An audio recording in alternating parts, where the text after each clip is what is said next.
Niscaya tidaklah kami termasuk penghuni-penghuni neraka yang nyala-nyala ini. Kalau kami dulu dengar, kami patuh sampai ajal datang kami selamat. Tapi kami tidak mau dengar. Maka mereka menyesal. Di ayat 11-nya, fa'tarafu bidzambihim fasuhqan li ashabis sa'ir. Mereka pada saat itu mengakui dosa mereka. Tapi sudah tidak ada manfaatnya. Maka kebinasaanlah bagi penghuni-penghuni neraka yang nyala-nyala itu. Penyesalan abadi. Kebinasaan artinya binasa buat dirinya, masa depannya. Udah gak ada harapan bagi mereka.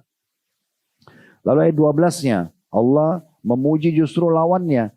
Innal ladzina yakhshawna rabbahum bil ghaibi lahum maghfiratun wa ajrun kabir. Sesungguhnya orang-orang yang selama di dunia takut kepada Tuhannya, yang tidak nampak, Tuhan Allah tidak nampak dengan mata, tapi dia takut, dia tetap jalankan perintah, meninggalkan larangan, ya. Maka mereka memperoleh ampunan dan pahala yang besar. Ayat 13-nya menceritakan bagaimana Allah tahu semua rahasia kita. Jangan selalu membodohi diri sendiri seakan-akan tidak ada yang lihat, tidak ada yang dengar, tidak ada yang tahu. Yang tersembunyi dalam hati manusia pun Allah tahu. Bapak Ibu rahasiakan, tidak ada yang tahu, Allah tahu isinya. Ya, itu ayat 13. Wa asirru qawlakum aw ijharu bihi innahu alimun bidatis sudur. Rahasiakan saja perkataanmu atau kamu nampakkan. Ya, sesungguhnya Dia Allah, Dia-nya besar kata ganti Allah, Maha mengetahui segala isi hati. Kemudian ayat 14-nya Allah berikan kesadaran buat kita, ala ya'lamu man khalaqa wa huwal latiful khabir. Apakah Allah yang menciptakan itu tidak mengetahui dalam kurung yang kamu lahirkan atau kamu rahasiakan, sementara Dia maha halus lagi maha mengetahui. Maksudnya Allah tahu semua. Oleh karena itu kita harus berhati-hati sekali, karena Allah itu raqib, ya. Allah selalu mengawasi kita, mengingat dan mengetahui dan juga akan memberikan balasan sesuai dengan apa yang kita lakukan. Maka kontrol baik-baik hubungan dengan Allah Subhanahu wa taala.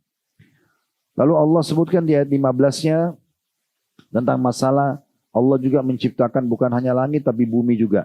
Dan Allah membolehkan orang-orang beriman untuk menikmati rezeki yang Allah sudah siapkan. Yang penting dia halal dan thayyib. Halal dibolehkan dan berkualitas. Allah bilang untuk cari rezeki. Huwallazi ja'ala lakumul arda darulan famshu fi manakibiha wa kulu min rizqihi wa ilaihin nusyur. Dialah yang telah menjadikan bumi itu mudah bagi kamu. Maksudnya mudah untuk dijalani atasnya, dibangun di atasnya, dicocok tanam, diambil hasilnya, digali, diambil tambangnya dan segala macam. Bumi Allah mudahkan untuk kamu. Maka berjalanlah di segala penjurunya dan makanlah sebagian dari rezekinya. Dan hanya kepadanya lah kamu kembali setelah dibangkitkan nanti. Dan ini sudah pernah kami jelaskan. Saya sarankan juga Bapak Ibu nonton setelah ini bisa kapan ada waktu. Cuplikan kami katakan ya di playlist YouTube kami itu Tablik Akbar judulnya katakan ya iya untuk sukses ya. Ya memang itu disuruh sukses ya akhirat ya. Katakan iya untuk sukses gitu ya. Itu seingat saya judul kami pernah sampaikan Tablik Akbar beberapa waktu yang lalu. Tapi yang jelas usahakan dengar di situ karena cukup banyak cuplikan yang kami buat Bapak Ibu sekalian ya. Dan saya khususkan lagi ada kelas khusus seperti seminar sehari. Namanya Ghazwa Akademik, itu Ghazwa itu nama perusahaan kami. Ada Ghazwa Akademik ini untuk belajar saja dari jam 8 pagi sampai jam 5 sore. Khusus bicara masalah bisnis dalam Islam. Di Ghazwa Akademik Angkatan 1 itu kami bahas 42 alasan kenapa kita harus sukses dan menjadi orang kaya dalam Islam. Itu 42 argumentasi yang sangat kuat. Itu membantah orang yang selalu mengatakan, sudahlah saya nggak apa-apa hidup miskin aja. Enggak, bukan begitu Islam. Islam suruh kita menjadi pakai baju yang terbaik, mobil yang terbaik, menjadi orang yang terbaik. Semuanya boleh yang terbaik, selama kebutuhan dan bukan kemauan.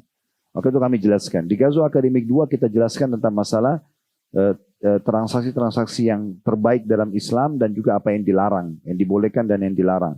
Jadi kalau Anda berminat nanti insya Allah bisa daftar untuk ikut di kegiatan itu. Tapi memang itu seharian full, ya, dari pagi sampai sore ya.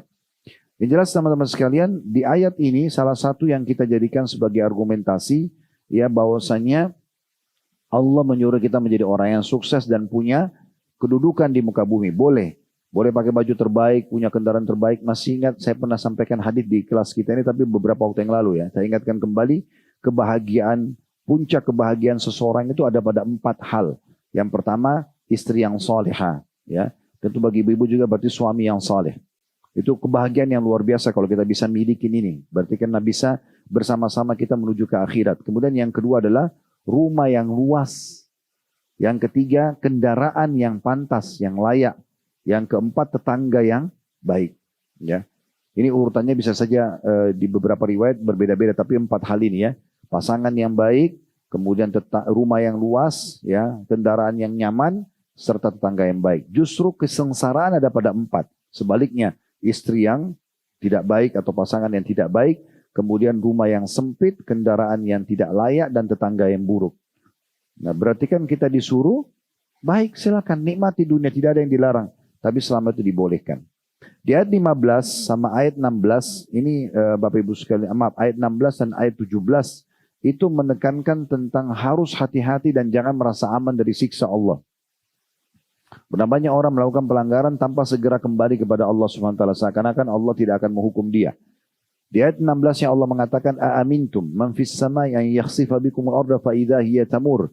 Apakah kamu merasa aman terhadap Allah yang berkuasa di langit? Nah, ini berarti menandakan Allah SWT di langit sana. Kuasa Allah SWT dengan kemahabesarannya. Bahwa dia Allah akan menjungkir balikan bumi bersama kamu. Sehingga dengan tiba-tiba bumi itu bergoncang. Mau terus buat dosa, padahal Allah bisa goncangkan bumi yang kamu pijak lalu kamu tenggelam di dalamnya. Kemudian di ayat 17-nya, Am amintum man fis samai an yursila alaikum hasiba wa sata'lamuna kaifa nadir. Dan apakah kamu merasa aman terhadap Allah yang berkuasa di langit bahwa dia akan mengirimkan badai yang berbatu. Tiba-tiba bisa walaupun terang begini, tiba-tiba jadi gelap dan bisa tiba-tiba menjadi hukuman yang menyerang kalian. Maka kelak kamu akan mengetahui bagaimana akibat mendustakan peringatanku. Kanya besar kata ganti Allah. Sudah diingatkan gak boleh riba, gak boleh mencuri, gak boleh ghibah, gak boleh fitnah. Jangan, hukumannya ini. Tetap mau dilanggar, maka sangat dekat dengan ancaman. Karena dosa dan maksiat artinya pelanggaran. Pelanggaran berarti sangat dekat dengan konsekuensi hukuman. Ya. 2 ayat ini Bapak Ibu sekalian sejalan dengan surah Al-A'raf. Ditulis saja ya surah Al-A'raf ini karena melihat waktu ya. Kita hemat saja. Ini surah Al-A'raf beberapa ayat. Surah nomor 7 ayat 96 ya. 97, 98, ya 99. Ini 4 ayat ini berbicara sejalan dengan ayat ini. Saya bacakan surah Al-A'raf ayat 96. Kalau mau dibuka, dikonekin ke sana dulu. Kita baca, tapi saya tidak akan masuk ke tafsirnya karena panjang. Kita akan baca ayat dan terjemahannya. Al-A'raf 96, walau anna ahlal qura amanu wattaqaw la fatahna 'alaihim barakatin minas samai wal ardi walakin kazzabu fa akhadnahum bima kanu yaksibun. Jika sekiranya penduduk negeri itu, ya kita sekarang penduduk Jakarta atau Indonesia misalnya, mereka beriman dan bertakwa, sibuk aja dengan keimanan kepada Allah dan selalu patuh kepada Allah, mengerjakan perintah, meninggalkan larangan.